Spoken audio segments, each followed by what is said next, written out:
Okay, so let's start. How many of you are actually using cloud? Cloud and Kubernetes?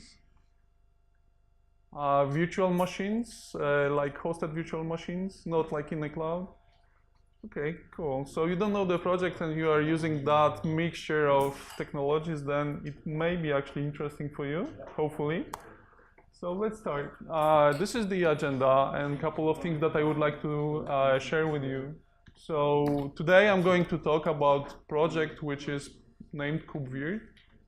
During the presentation I will explain what it is, what it does, how it actually works with Kubernetes, and then we'll dive deeper into the implementation details, how it works. Some of you actually, if you know how Kubernetes works in general, some of the concepts may be familiar with you already, but if not, then this is just a pretty nice example how Kubernetes works internally. And we'll talk about different nuances of the implementation. We are talking about infrastructure today, so we'll talk about storage, networking, virtualization as well, and the low-level details. I will share with you what it is container native virtualization and how to use it, from where to get it, how to contribute. Then we'll see demo live, so hopefully if demo gods will be good enough for me today, it will be fine. And then at the end I will share some references, how to actually deeper into the project, and how to contribute. So I'm just working on that project, so I would love you guys to contribute. So let's start. Before we'll actually talk about Kubernetes, virtualization, and all of those things, a bit of recap. So those are the typical software stacks for virtual machines and for containers. And any one of you guys can actually tell me what are the differences between both. When you think about, because at the end of the day, both are Linux processes running somewhere. So what are the differences between VMs and the containers? You don't have to boot the whole operating system, just a small piece of binaries, libraries inside. Okay. Yeah. Okay. So yeah, you have hardware, container host, and you are just accessing the kernel of that host, and then you can run isolated process of being that application or whatever. Like FreeBSD. Yes, there are plenty of different runtimes. We can actually delve into the details if you want. Any other differences? Any one of you actually know how the container is isolated? What are the mechanisms used underneath? C-groups, yes. But C-groups actually is tricky because it was designed, it was written for KVM, and original implementation actually was used to isolate the VMs, which are by accident used by containers as well, but yes. Namespaces, yes. Change root as well, to change the root directory. Anything else that you guys are aware? Okay, so first of all, the main thing is, as you said, the layers of software that we are running. So we have only for containers, we have only kernel that we share. So containers are really not that isolated. Everything depends on the kernel. And actually, containers are not for all of the use cases. For example, I know guys that develop the networking software, and their solution is the kernel module. So for that, you cannot containerize that because kernel is shared. So do whatever you like, but don't containerize that. For VMs, we have much more because we have kernel, we have some underlyings of the operating system, and we have apps, or one app or many apps running in a VM. And the VMs actually are separated from the host and from the hardware. There are virtual devices. The drivers are different for VMs. So VMs are seeing hardware in completely different way than containers. So the isolation is a bit better. They don't talk to a host kernel directly. So those are the main differences, and those are the differences that I would like to focus today. So let's actually talk about the main topic of the project. So what actually KubeVirt is, because that logo is just KubeVirt logo. This is the add-on on top of Kubernetes that you can use to actually run your VMs from Kubernetes, which is actually quite interesting topic. Do you guys know any use cases? Why would you like to do that? Why actually to run VMs? Because many of the companies, even CoreOS people, used to say that VMs are slow because of the operating system. They're really not that well. They are not really that easy to manage. And the containers are lightweight. Everyone wants to use it. Kubernetes is like amazing word. Attracts many people. So why VMs in Kubernetes? Load balance, but you can do that. You have load balancers in Kubernetes, and you can do that. Yeah, but what would be the reason actually to run VMs? You mentioned one, this isolation, right, for the kernel. Mm-hmm. Okay. Another thing is that when you're switching to Kubernetes, you probably don't do it as all at once. So if you have like 200 microservices running in production, you don't just switch them to Kubernetes and go on. That's nice. So use cases. So first of all, yes, the migration path. Some of the applications, the IT infrastructure is not there since yesterday, and there is a lot of legacy load, a lot of legacy applications. So at some point you may actually want to migrate your applications to the beloved Kubernetes or containers. Everyone want to use those. So the easiest use case is actually to enable people running the old way with the new way, and then slowly decompose the old application if there is a need. Maybe you want to keep them running for ages next to containers for different reasons. So you can do that. So you can. One of the important aspects for that is the cost of operations. If you think about people and the infrastructure that you need to pay for, if you had like hosted VMs, let's say running on VMware, and then every developer would like to actually use containers, Docker, and Kubernetes. So then you need to manage containers, being like Docker Swarm or Kubernetes, and then you need to have different software stack for VMs, and that includes different network configurations, different storage configurations, different hardware completely. So that will be hard, and at the end of the day it costs money, because first of all you need to pay the licenses, and the second of all you need to pay people who will actually maintain that, and that's not for free. The last actually bullet point is pretty interesting, and this actually we were talking about isolation, and apparently it seems like people notice that containers are not that safe and they are not really providing isolation. And the trick is that if you share the kernel, and more or less it's safe until someone actually finds new vulnerability in the kernel, then it's not that safe. And for example, for a company who runs cloud, you don't want to actually have someone who will exploit those. So people actually started to think about better isolation, especially for cloud solutions, and we have the functions as a service now solutions.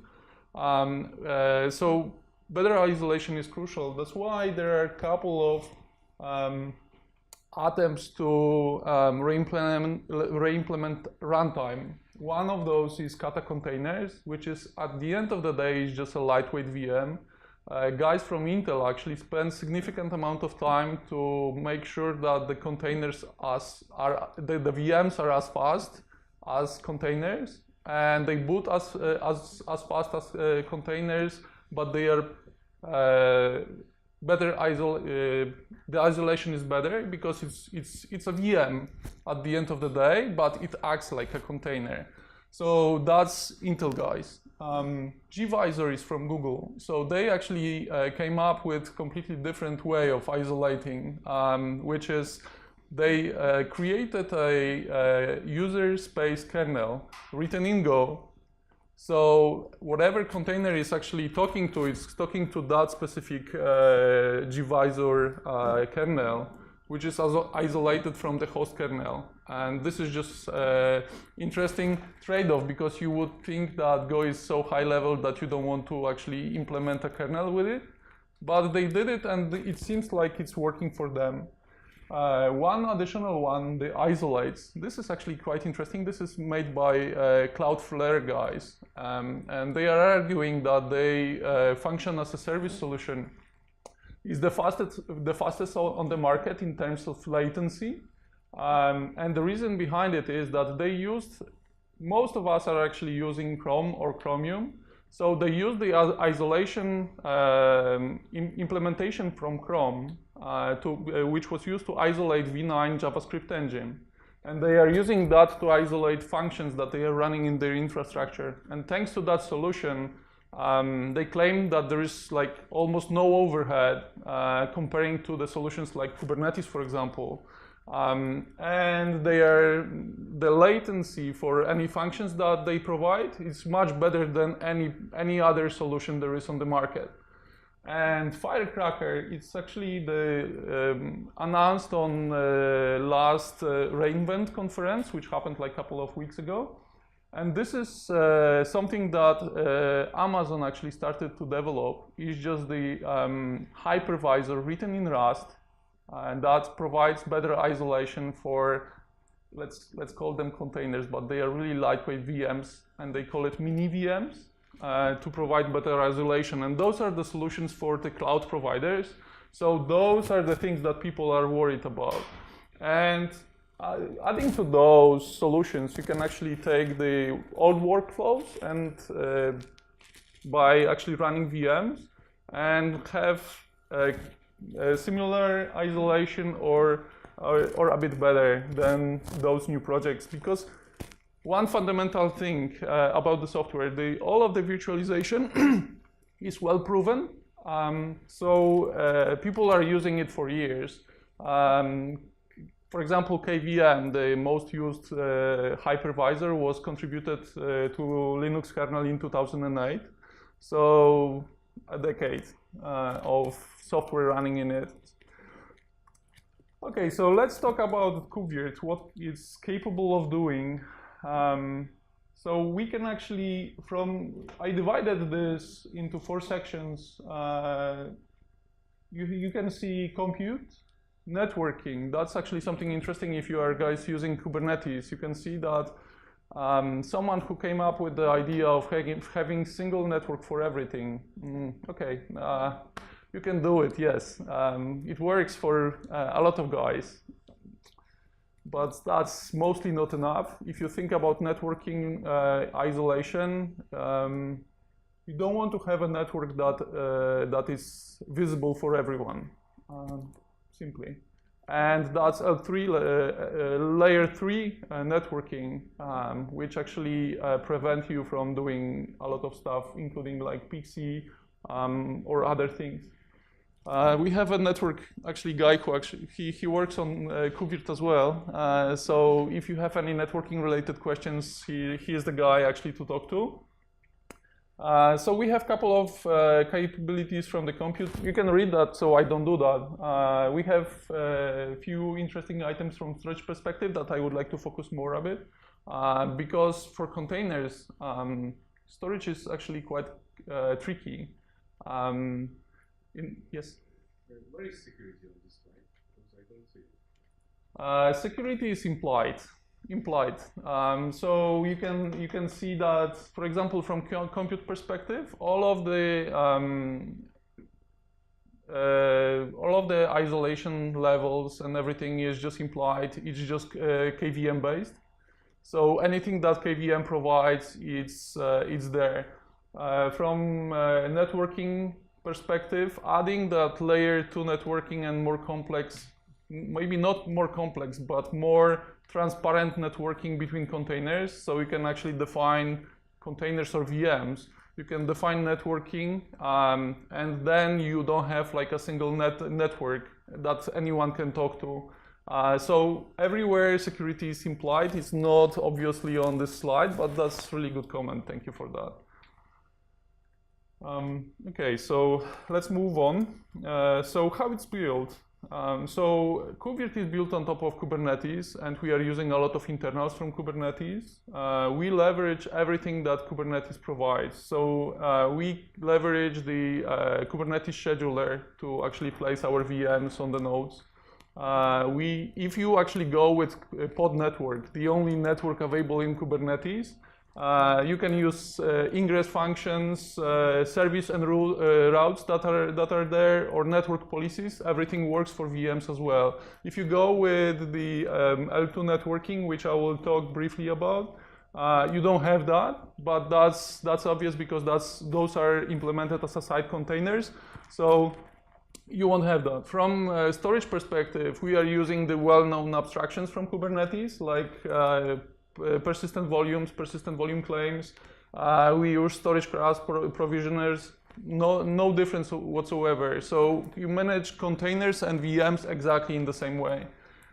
So we actually introduced a bit of additional kinds in the sense of Kubernetes, which are implemented as custom resource definitions. And we created some of the objects that I will talk about later. We have additional tools. So the fundamental difference between container and a VM is that in many ways container is just running an application and you don't want to SSH to it or just do something with it. But when you have a VM, we just need a serial console or VNC to that, or SSH is on the network level, so something different. So we introduced virtctl, which allows us actually to expose VNC or serial console from a VM running in Kubernetes. And we have vmctl, which actually leverages the deployments to actually deploy VMs in similar way like you would do with Kubernetes. And we have plenty of tooling available as well. So components, we implemented a couple of controllers inside of Kubernetes in similar way like you have controllers for other things running in Kubernetes. We extended the APIs to implement a couple of objects which are VMs, VM instances. And there is a fundamental difference between a VM object in Kubernetes and VM instance. When you think about virtualization, you can have a VM running or stopped. There is no notion of stopped container in Kubernetes. You can just start it, and if you are not using stateful sets or volumes, you won't have persistence for those containers.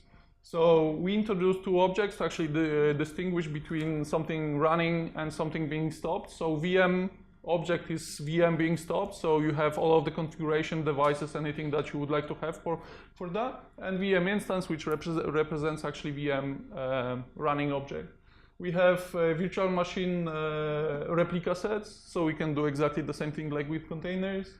And we have presets, similar thing to something which is available. We have streaming API for VNC or serial console, and we have a bit of boilerplate code, glue code that ties our solution with whatever Kubernetes provides. So how everything works. Before we'll start that, are there any questions?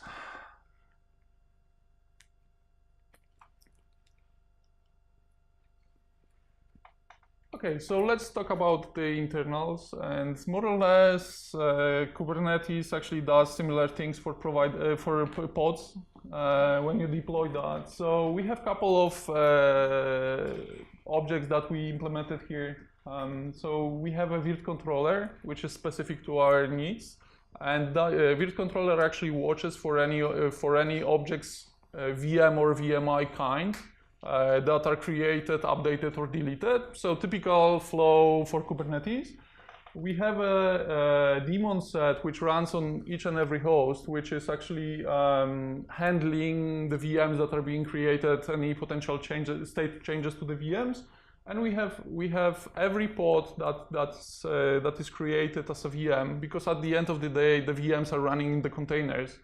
So we have in that pod where VM is running, we have Virt launcher, which is responsible for actually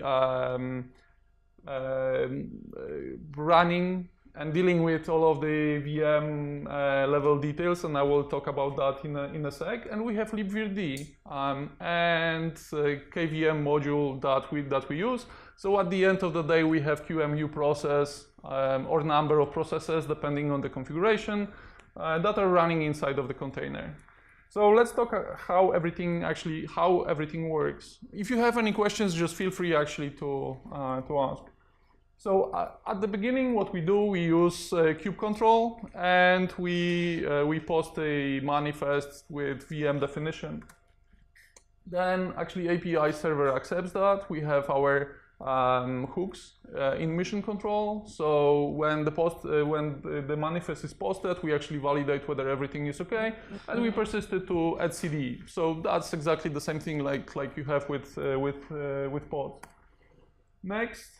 The Virt controller actually sees that there is new object, but it's not there yet at all. So actually, it creates it asks actually scheduler to schedule new pods somewhere in the cluster, and actually scheduler is responsible for allocating specific resources for that according to the definition.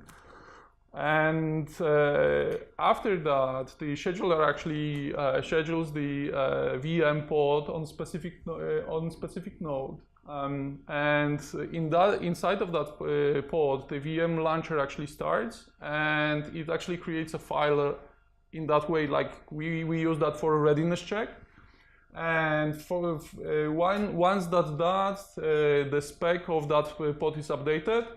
So Virt controller knows to actually handle, to pass specific specification for the VM to the Virt handler on that node. And then,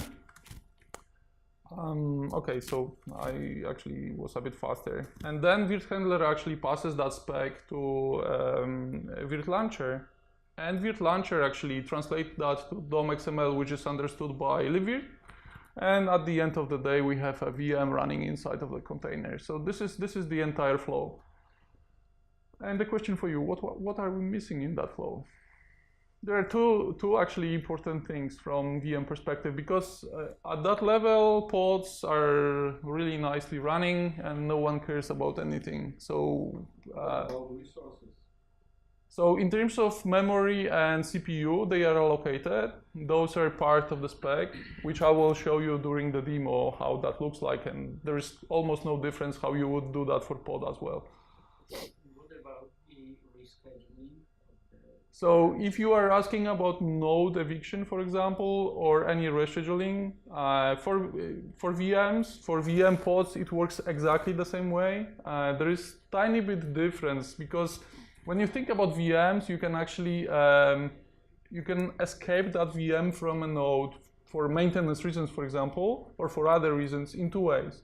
One is just a kill a pod, which will kill a VM process as well. So that's let's say Kubernetes native way.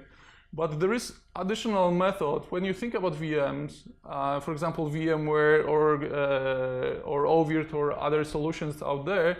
There is something like VM migration. So you can actually take that VM and migrate it to different pod or different node, and then you won't have like with migration you will have all of the applications inside running, and the memory will be copied, and then the source pod will be killed. So you can do that as well in the same way. Okay. One important thing, yes? So where does the virtual machine image come from? Does it come from That's a really good question, and this is exactly what I'm going to talk about next. So storage, and that's actually a tricky part, because if you think about VMs, they have file system, all of the libraries inside, kernel, and everything. So you need to have data, and that was pretty interesting topic for us, because it's completely different than how containers work, and we were thinking how to do it in the Kubernetes native way. So we are using a couple of mechanisms from Kubernetes. So as I said, we are using PVCs, PVs in a regular way, and we are using this abstract way of actually dealing with software. So you can think about PVCs as disks. I'm not sure if all of you know what PVCs are, or should I explain? Okay, so PVs are like volumes, and then if you want to, for example, create a pod, and you would like to have some persistent storage with it, you say that you would like to have 10 gigs, for example, and then underlying implementation of that storage, whatever that is, will actually allocate that space, 10 gigabytes on persistent volume, specifically for that pod or for that VM. And for us, that PVC, that claim on that volume is a disk. So this is the space that we'll utilize for the OS related data and for all of the data that is inside of a VM. As you can see, there is number of container storage interfaces. So this is just way of actually providing storage to Kubernetes. We are using those implementations as well, and there are Gluster, there is Ember, which at the end of the day uses a well-known Cinder from OpenStack. And many more.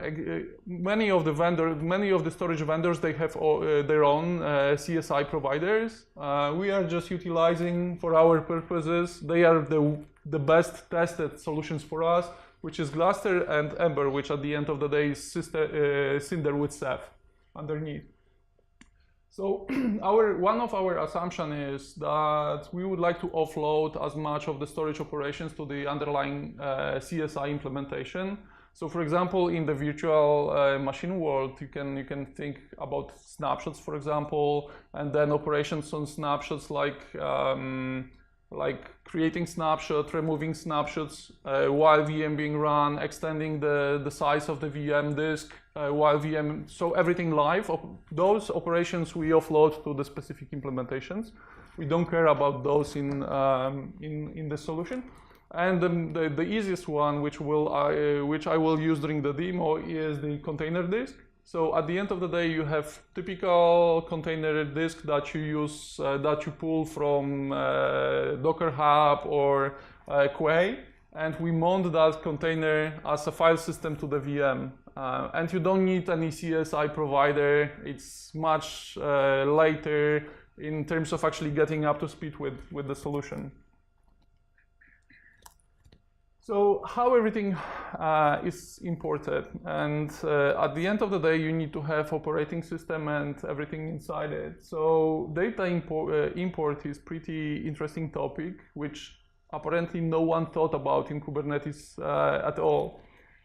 So as a part of our project, a couple of guys actually created something called containerized data importer.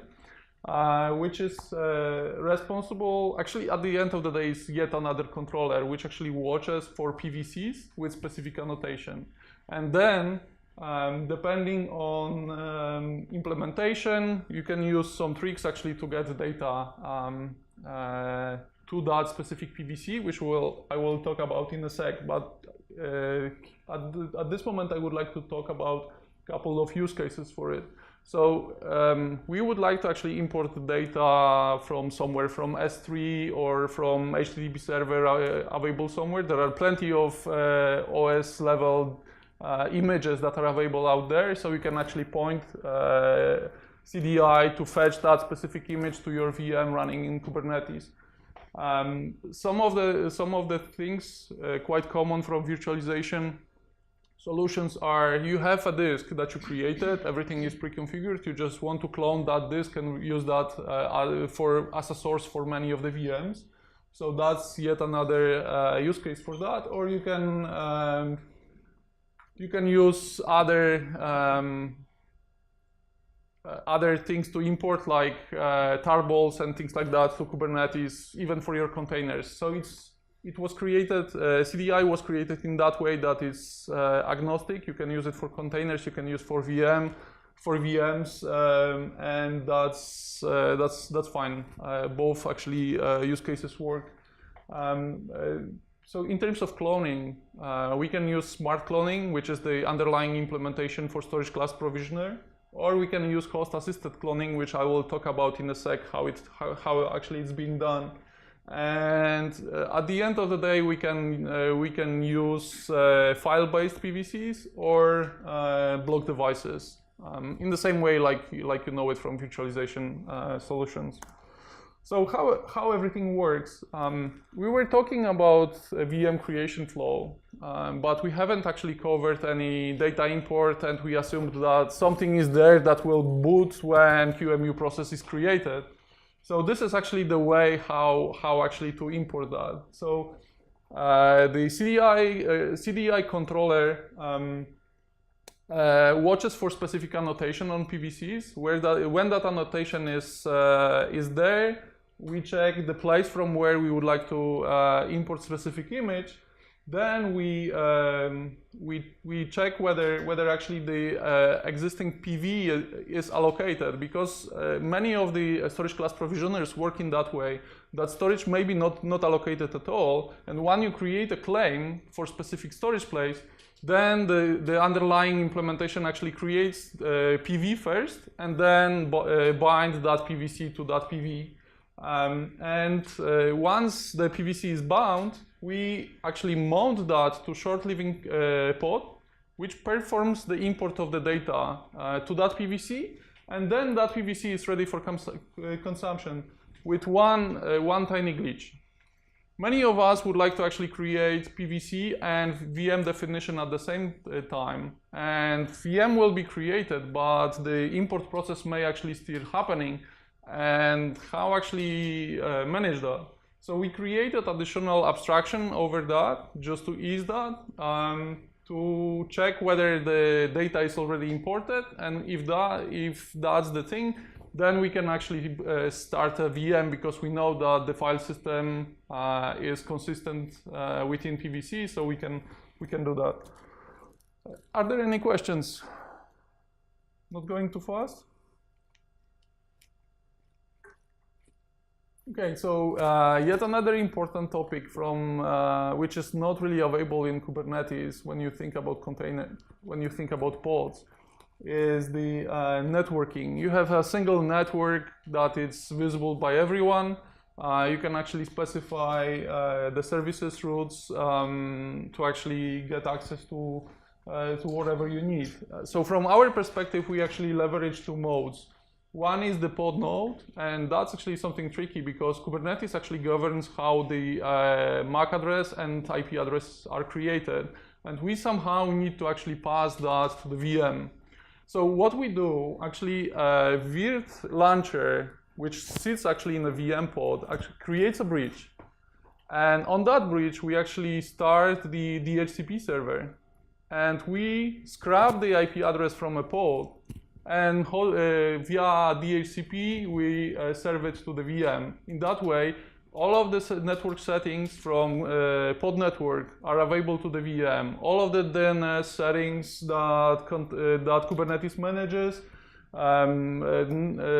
services that you can create, anything network related from Kubernetes, natively understood by the VMs.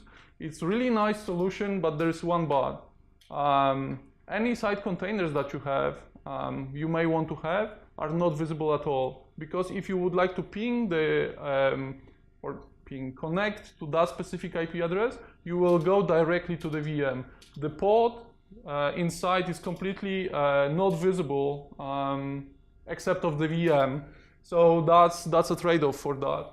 And the second mode, which is more like friendly in terms of virtualization, is just layer 2 networking. And there are two CNI, so container network interfaces that we use. One is provided by Intel, which is Multus, and the other one is Genie. Genie is from Huawei, and actually Genie is abstraction on top of other CNI providers.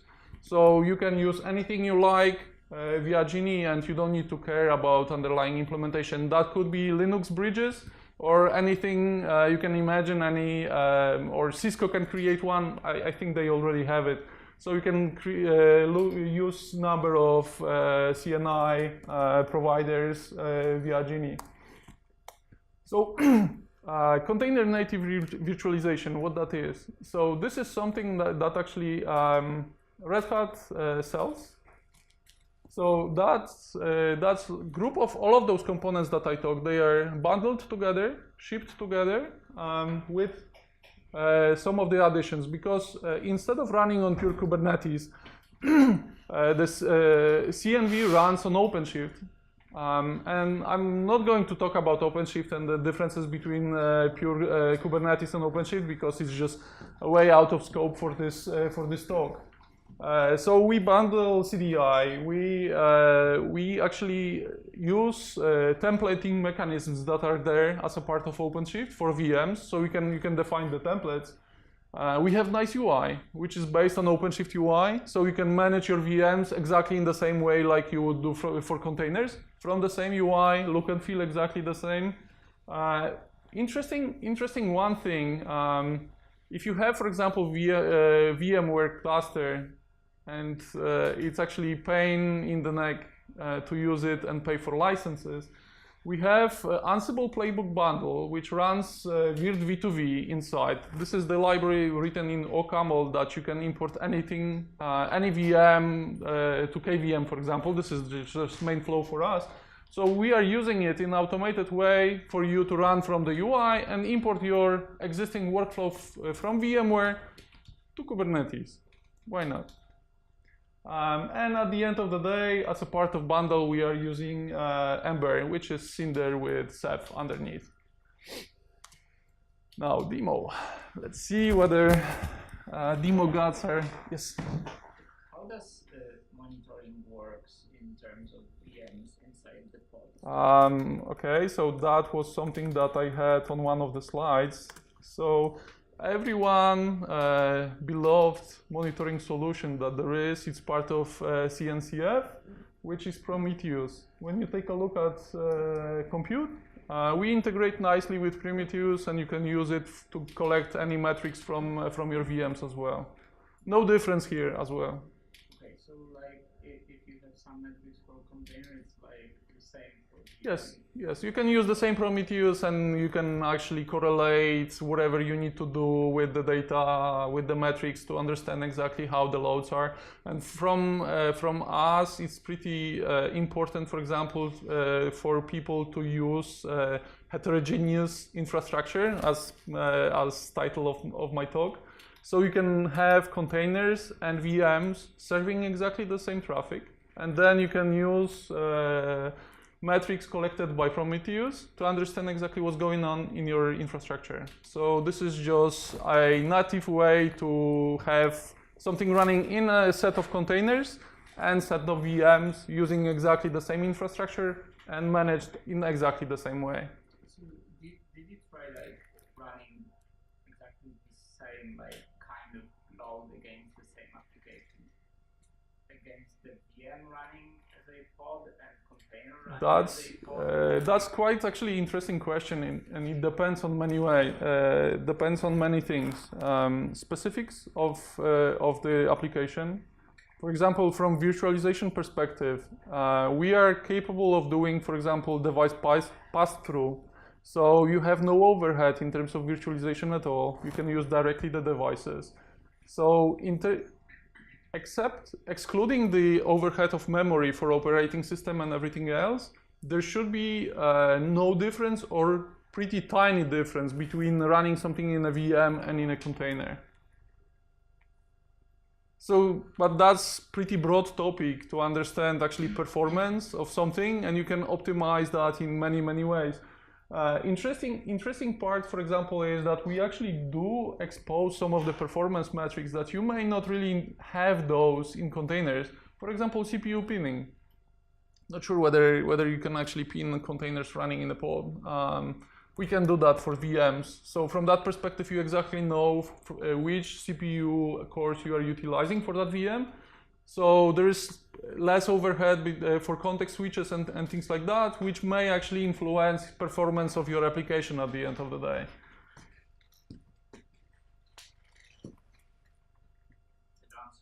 Okay. Are there any questions before demo? Okay, so actually I don't need to do that. Let me actually open. So I prepared the Minikube. I have a Minikube with one single node that I created some time ago. And let's actually see how complicated it is to install KubeVirt on top of it and create a VM. And then open a console to it, see that it's running. Let's see whether that will work. So let's install. So okay. So instead of actually deleting, I don't have it yet. No, actually, I can show it. So as I said, we have number of CRDs that we create, and as you can see, there are none.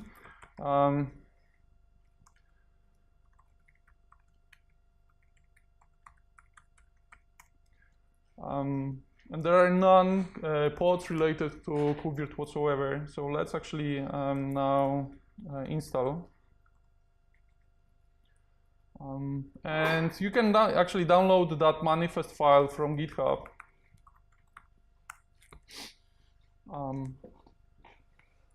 And as you can see, we created number of objects. We have number of deployments. We have number of custom resource definitions. So let's see what's going on with our containers. As you can see, we have 5 containers that are being downloaded now. So we have 2 API server, 2 Virt API server, 2 Virt controllers. We talked about Virt controller, and we have 1 Virt handler because we have only 1 node. It's just a Minikube, so it's simple. So before my wireless network will be able to download those containers, do you have any questions? So it may take actually, when I tested that on my home network, it took around 30-40 seconds. But let's see how long it will take for wireless. What are the requirements in terms of CPU and memory for this handler thingy?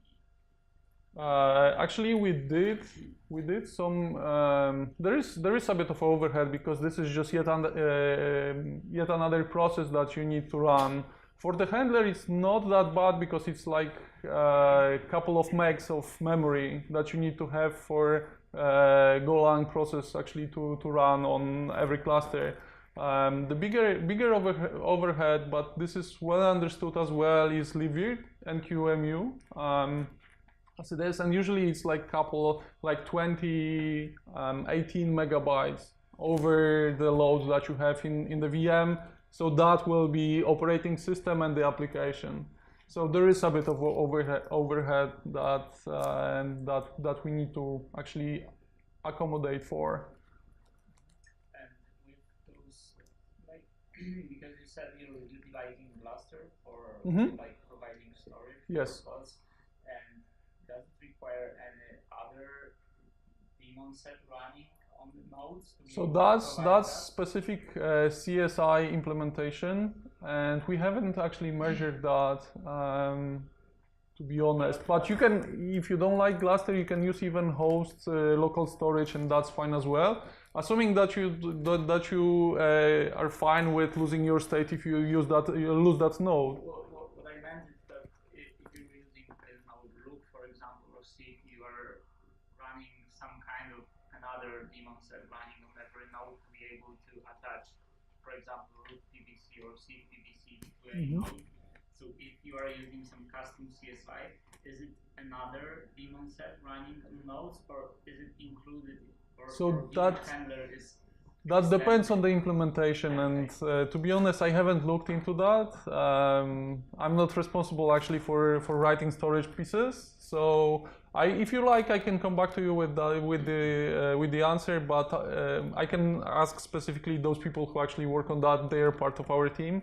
But I don't know exactly what is the overhead of running, for example, Gluster or Cinder, because you would need to have Cinder and then Ceph running in your cluster as well. So there is overhead for that, or any other storage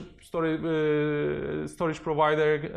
Like if you wanted to use NetApp, for example, you would need to have a daemon set or whatever there is, their implementation detail that they have to actually be able to use it. The same trick is if you use NFS, one of the simplest ones. You need to have the NFS server running, and then you just access it. So there is always a price that you need to pay for specific solution that you use.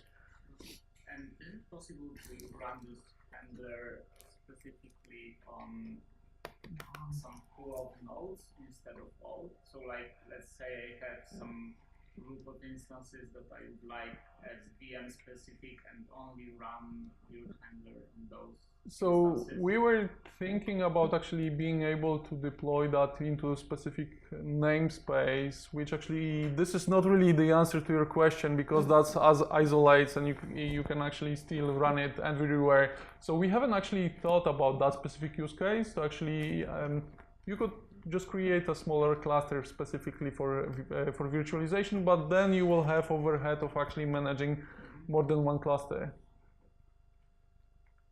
Why does it take so much? Have no clue. As I said, it's about network, right? Yeah, it's about network, because as you can see, containers are creating. So this is part when it's being downloaded. So how much time? We have still a couple of minutes. So if you want, we can talk about anything related to that, and I will keep running. Yes. So can you tell us a little bit more about like production use cases? Or do you have like real users? Yes. So at the moment we have one customer which is using that. It's just one of the biggest financial institutions in the world which is using that, and they are really demanding in terms of the features that they would like to have, because they really don't like what VMware is doing with them in terms of actually license fees. So they would like to migrate as fast as possible to us, and the challenge is that we are not in parity in terms of virtualization features with VMware. Okay, one is running. 4 more to go. So we are not in parity, and we are working hard actually to get there, but it will take a bit of time, since you know that VMware was created in 1996. So they had a bit of time actually to implement a number of features. So we have a bit of catch up here, but yes, they are using it, and they have like 3,000 VMs, which they would like to offload to CNV in this case. To run. So they are running that in production, and they are pretty okay with it. But from standpoint of the product as it is, we still say that this is the tech preview. The release will be around, let's say, first half of next year, and that will be stated as production ready. Still, we are just careful with that, because the project itself is just 1.5 years old. So we are just cautious about any implications of that. And in the first half of next year, I don't want to specify the date, even though that I know it, that it will be stated as production ready, even though that they are using it for financial purposes and they are pretty happy with it. And how did the migration look like? So as I said, we have the APB that runs Virt V2V inside, and you can actually, at the moment, it's just tedious work to do, because it's just one VM at a time. But you can actually state your VM where your vCenter is, and then it will be migrated to CNV, and it's just enough to start it. So the interesting bit is, okay, it's running, but I will just finish. So the interesting bit is that Virt v2v actually is smart enough that it replaces drivers inside, so you don't use the VMware dependent drivers anymore. It will replace the drivers, it will make sure that it runs fine with KVM. It's just well-proven technology to actually migrate. So that VM, it will look exactly the same, but you will just change hypervisor and it will boot. There is only one thing that the networking configuration may change, since the MAC addresses and IP addresses will be delivered by different solution. So if you want to preserve them, there is a bit of network configuration that you would need to do actually to keep them running. And that's kind of maybe not really pleasant for Windows workloads, because we are capable of actually running Windows as well. Because Windows actually base its own licensing on the devices, how they look like. And when we actually even change the drivers underneath to switch the hypervisors, Windows will detect that, and you may actually end up paying twice for the license for the OS. So there are some trade-offs and small glitches that we need to think about here and there, but you can do that. Is your goal just to make the whole integration process like streamlined? Yes, yes. So there is actually bigger effort within Red Hat for that. It's infrastructure migration service. This is separate product, and you can actually already bulk migrate your VMs from VMware to OpenStack or to Rev. And now there will be a bit of work actually to provide exactly the same capabilities for CNV. So you can actually take your entire VMware cluster and then migrate it to your Kubernetes cluster and just run it there. That's something that is being worked at the moment. I'm just one of those people implementing that. So if you like, we can talk about details later on. Okay, so hopefully everything is there. Let's see whether our CRDs were created. So yes, we have all of the CRDs. So let's see whether we have any VMs. Of course we don't, because we haven't created those. So at this moment, as you can see, by actually downloading that manifest, you have fully enabled Kubernetes cluster for your virtualization. I'm running as every Minikube in a VM, and I enabled nested virtualization because it's faster. You can use the software emulation, but it's too slow even for my laptop to actually run. Like with every emulation. So let's actually create a VM. So as you can see, I actually tested that everything would run nicely on my laptop prior to that. So I'm just reusing history. So let's create a VM. So VM object VM. So stopped. VM was created, so let's check whether I'm not lying. So as you can see, 11 seconds ago it was created. So let's describe it and let's take a look how the VM definition looks like. Okay, let me scroll up a bit.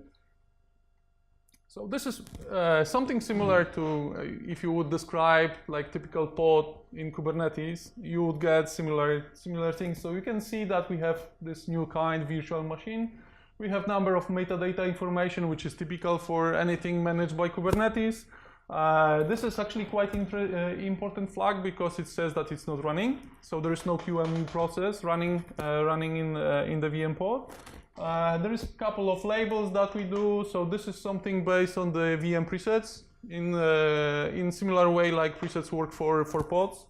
And we have we have specification with the resources. As you can see, we have disks that are there. So we have regular disk, and this is container disk. So I fetched a container from Quay with operating system being installed on it, and I mount it as a file system to the VM.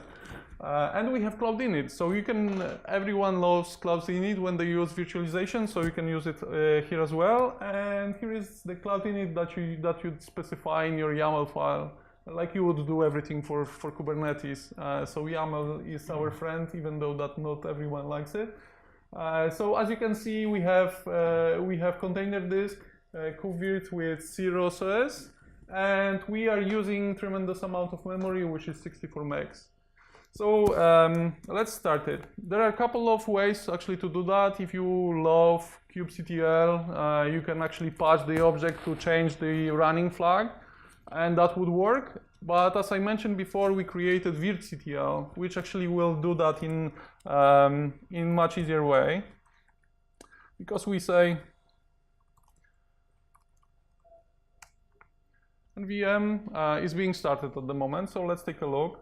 And I mentioned that we had object a kind representing VM being started, so that's VMI, and we have new VMI created 12 seconds ago. So let's take a look what's going on in there.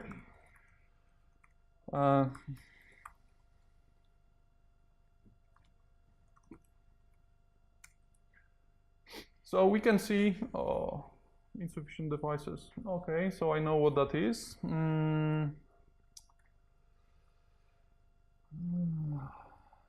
So in general, this is actually that's interesting. So demo guys don't like me today.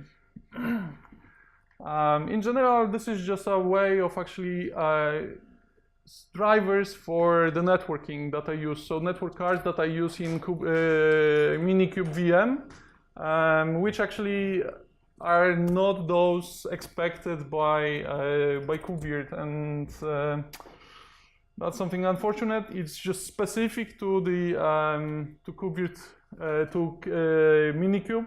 So if you are using the typical cluster for, and this is just related to nested virtualization, since we are just translating the devices to the VMs, because the VM that I wanted to create were running inside of a VM, so we are using nested KVM in that way. So unfortunately, I won't be able actually to do that in a fast way, but we can do that during the next presentation, and after that I can show you exactly how that works. That's live. So let me actually finalize that. You could actually, if VM was started, you could use to actually get serial console to the VM, and then you can manage your VM with that way. Sorry for nested virtualization glitch.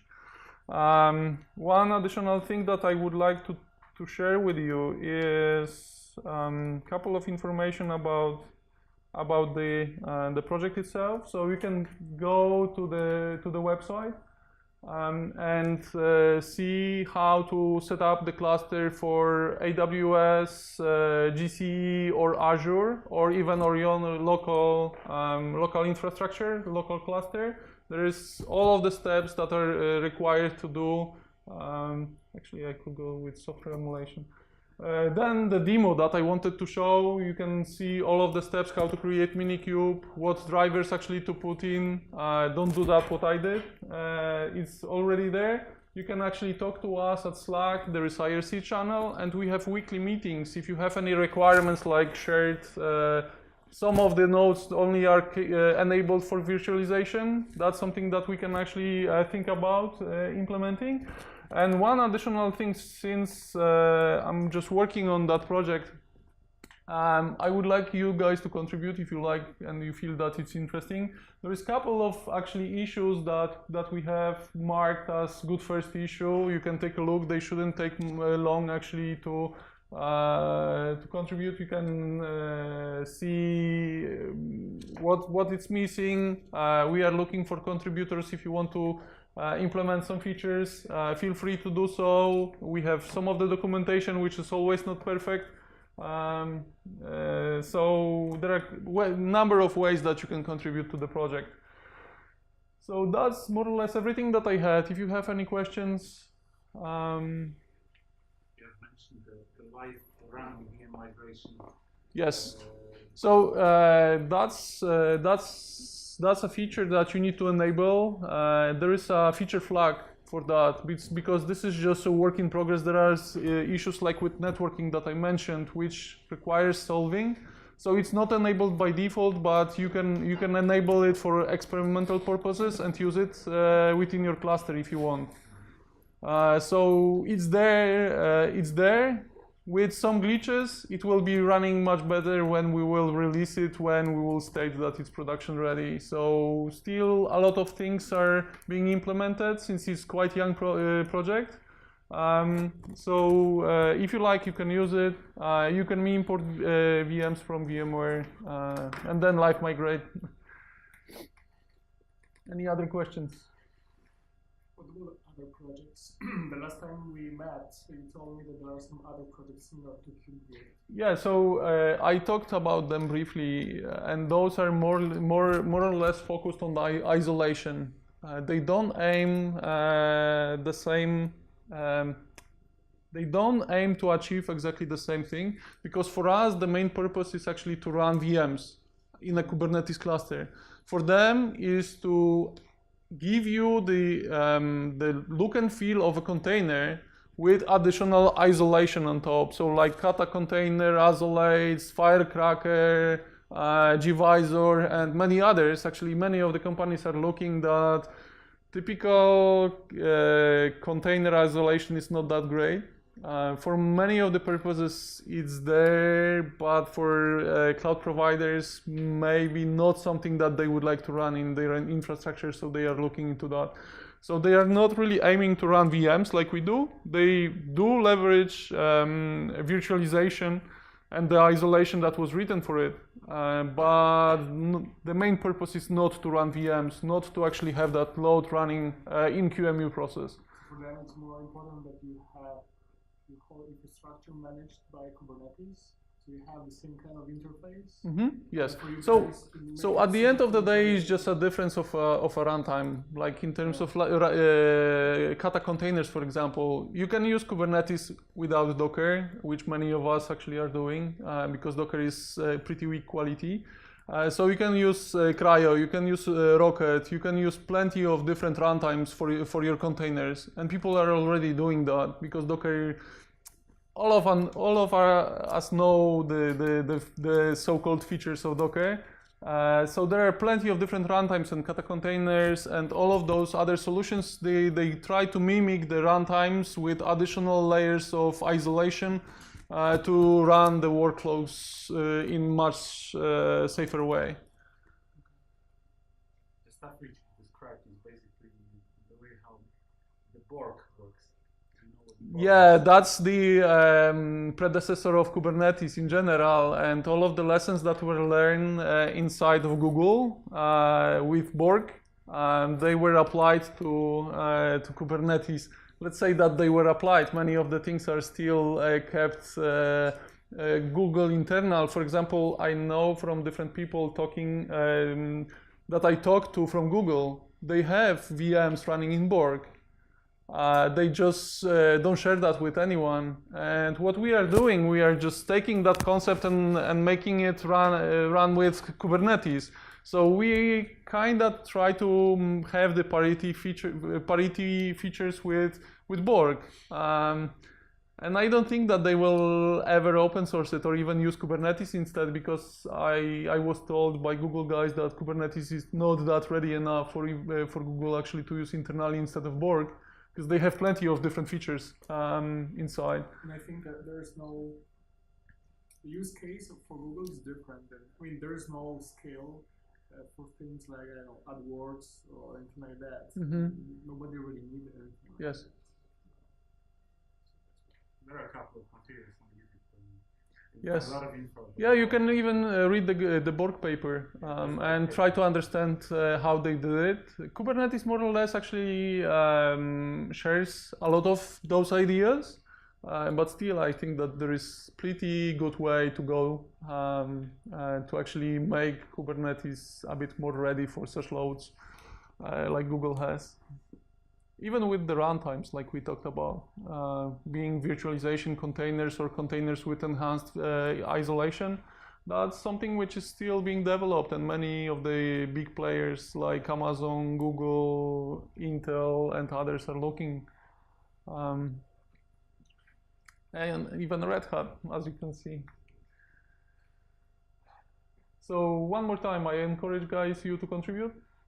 And thank you very much. If you have any questions, I will be here, and hopefully I will get my Minikube to run so I can show you VMs running and you can play with the cluster. So thank you very much, guys.